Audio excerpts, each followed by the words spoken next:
শাড়ি সুবোধ সরকার। বিয়েতে 51টা শাড়ি পেয়েছিল মেয়েটা। অষ্টমঙ্গলায় ফিরে এসে আরও 6টা। এত শাড়ি একসঙ্গে সে জীবনে দেখেনি। আলমারির প্রথম থাকে সে রাখলো সব নীল শাড়িদের। হালকা নীল একটাকে জড়িয়ে ধরে বলল, তুই আমার আকাশ। দ্বিতীয় থাকে রাখলো সব গোলাপিদের। একটা গোলাপিকে জড়িয়ে সে বলল, তোর নাম অভিমান।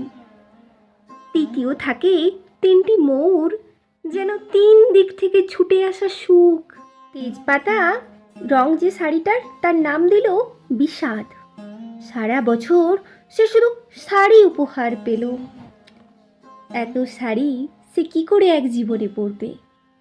কিন্তু বছর যেতে না যেতেই ঘটে গেল সেই ঘটনাটা।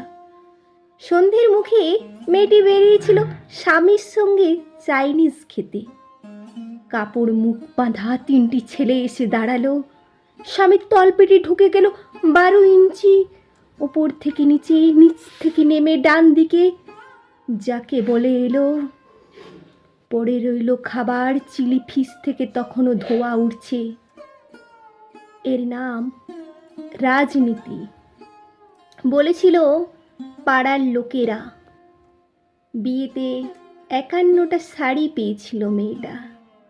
অষ্টমঙ্গলায় ফিরে এসে আরও 6টা। একদিন দুপুরে শাশুড়ি ঘুমিয়ে সমস্ত শাড়ি বের করে ছাতলার বারিন্দা থেকে উড়িয়ে দিল নিচের পৃথিবীতে।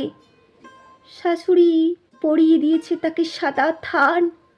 19 বছরের একটা মেয়ে, সে একা। কিন্তু সেই থানও এক ছটকায় খুলে নিল 3 জন পাড়ার মোড়ে। একটি সদ্য নগ্ন বিধবা মেয়ে দৌড়াচ্ছে আর চিৎকার করছে, বাঁচাও। পিছনে 3 জন, সে কি উল্লাস নির্বাক পাড়ার লোকেরা। বিয়েতে 51টা শাড়ি পেয়েছিল মেয়েটা। অষ্টমঙ্গলায় ফিরে এসে আরও 6টা।